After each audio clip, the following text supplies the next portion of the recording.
The Grand Dominion, a legacy transformed.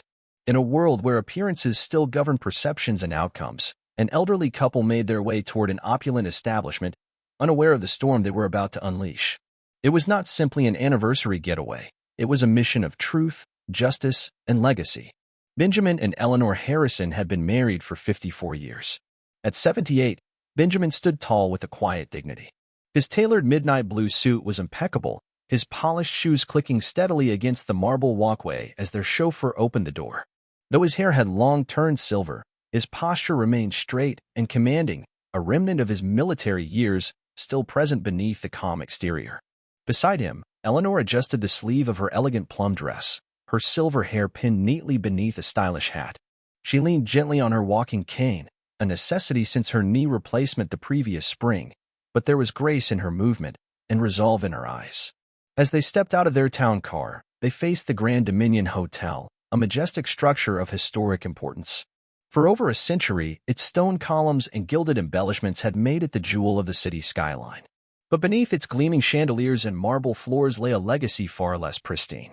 "You're certain you want to do this way?"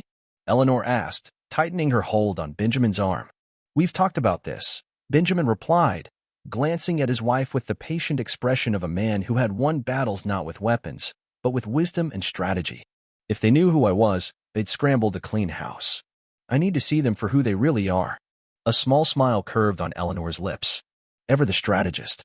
It's what built Harrison Equity from a single investment to a multinational firm," he answered, glancing up at the grand facade.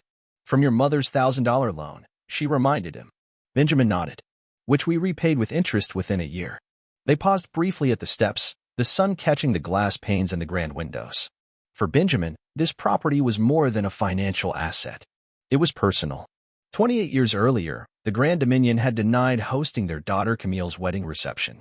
An excuse about being fully booked had evaporated when Camille's white colleague received a booking offer days later. "You remember what you told her?" Eleanor asked softly. "That someday things would change," Benjamin said, "and we would build something better. And now you own the place." A moment of silence settled between them. Camille had passed away from cancer 5 years ago, never seeing her father's promise fulfilled. "This one's for her," Benjamin said finally. They ascended the grand staircase together. Inside, the gleam of polished marble and golden fixtures contrasted with the cool reception they received. The doorman's warm greeting faded into a pause as his gaze swept over Eleanor's cane and Benjamin's dark complexion. After a moment's hesitation, he opened the door without a word. Benjamin said nothing but made a mental note. His leather-bound notebook, always within reach, was already in his pocket. His years as a foreman, and later a real estate mogul, had taught him the power of thorough documentation. "Remember," he whispered to Eleanor as they stepped into the lobby. "We're Mr. and Mrs. Harrison from Chicago, here for our anniversary." The hotel's lobby was grand, to be sure, towering ceilings, intricate moldings, and chandeliers that dripped light like liquid crystal. But Benjamin noticed details others might miss. The fraying carpet seams near the reception desk, a faint water stain on the ceiling cornice. He filed it away. The couple approached the front desk where a young man named Nathan, as identified by his name tag, barely looked up from his computer. "Checking in?" Nathan asked, his tone flat. "Yes. Reservation for Harrison," Benjamin said, polite but firm. Nathan typed with minimal enthusiasm. After a few moments, he frowned. "I'm sorry. There's no reservation under that name." Benjamin calmly produced his phone, displaying the confirmation email. "We reserved the Lincoln Suite. Accessibility modifications included." Nathan barely glanced at it before shaking his head.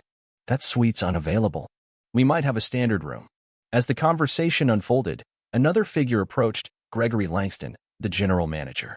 His tailored suit and gleaming cufflinks broadcasted authority, but his eyes narrowed slightly at the sight of the elderly black couple at the desk. "Is there a problem?" Gregory asked Nathan. "No reservation for these guests," Nathan replied. "Perhaps you'd be more comfortable elsewhere," Gregory said smoothly. "The airport Marlowe has vacancies." Benjamin smiled faintly, noting the slight emphasis on these guests. He made another entry in his notebook. "I believe you'll find our reservation under Harrison Equity," Benjamin said. "Booked yesterday." Gregory's jaw stiffened. "That's a corporate booking. It's for Mr. Harrison." Benjamin raised an eyebrow but said nothing. Eleanor, however, stepped in. "My husband is Mr. Harrison," she said plainly. "Benjamin Harrison, founder and CEO of Harrison Equity. For a moment, Gregory's expression flickered with disbelief, then panic. But he recovered quickly. Of course. Welcome, Mr. Harrison. No need for the show now, Benjamin said calmly. But thank you. Sarah Thompson, a concierge nearby, had been watching the exchange. She stepped forward with an apologetic smile. I'll ensure your suite is prepared immediately. Gregory shot Sarah a look that promised reprisal, but she didn't waver. As Sarah led them away, Eleanor whispered, Phase 1 complete. Benjamin chuckled softly. And they haven't even seen the report. Over the next few days, Benjamin and Eleanor observed everything. They documented discrepancies in service, delays in housekeeping for guests of color, cold interactions at the spa, long waits at the restaurant for minority patrons while others were seated promptly. Staff members like Sarah and an older server named Doris quietly confirmed the suspicions. Doris had worked at the Dominion for 35 years and confided that such practices were long-standing, though Gregory Langston had systematized them. I've got records, Doris whispered one evening, sliding a battered notebook toward Benjamin. Guest complaints. How they were handled. In the maintenance department, Marcus Lee, a soft-spoken but meticulous engineer, shared his own findings. Requests from minority guests were frequently delayed, while others received immediate attention. With every conversation, Benjamin's notebook grew thicker. The climax came unexpectedly. One afternoon, Gregory's sister, Victoria Langston, arrived under the guise of conducting a quality assessment. Victoria was an executive at Zenith Hospitality, the same conglomerate that had tried and failed to buy the Grand Dominion before Benjamin's firm succeeded. Victoria met with Benjamin privately. My brother's stuck in the past, she admitted. But our company, we're looking for properties to turn around. Benjamin smiled knowingly. Gregory's plan was to drive down the value with discriminatory practices until Zenith could swoop in. Victoria nodded. He didn't understand. We don't want exclusion anymore. We want inclusive profitability. With mounting evidence, Benjamin convened an emergency board meeting. Gregory was summoned under the pretense of a routine management review. Instead, he found himself facing not only the board but legal counsel and a wall of evidence. We've documented service disparities, guest profiles based on race, and systematic exclusion, Benjamin presented calmly. Gregory sputtered denials. It's tradition. Our clientele expect.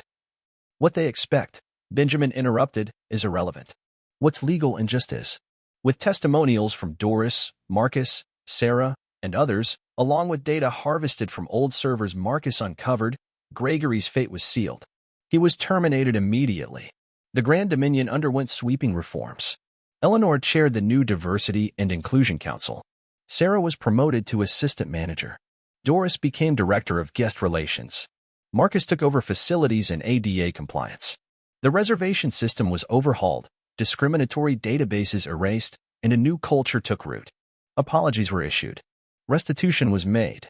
Local partnerships flourished. The hotel's guest satisfaction scores climbed, and profitability followed.